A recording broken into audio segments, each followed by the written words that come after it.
क्या? आपका तो पढ़ाई का टाइम है, आप तो बहुत अच्छे शहरी हैं। आप ये किस काम में पड़ गए हैं?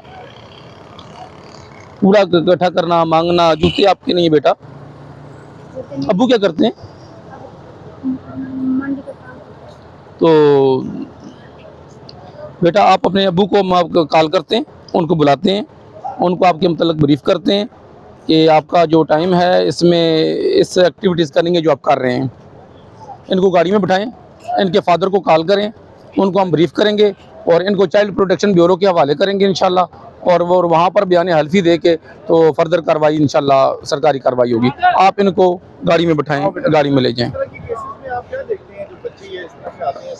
बस ये वालिदैन की सपोर्ट होती है कि ये रोज़ाना जो है वो एक इनकी इनकम होती है जिसके तहत ये घर का निज़ाम चलाते हैं। किसी के फादर जो हैं वो नशेई हैं, कोई जो है सारा घराना ही ये मांगने वाला काम करता है। हमारी भरपूर कोशिश होती है कि इस एज के जो बच्चे मिलें हम उनको चाइल्ड प्रोटेक्शन ब्यूरो के हवाले करते हैं।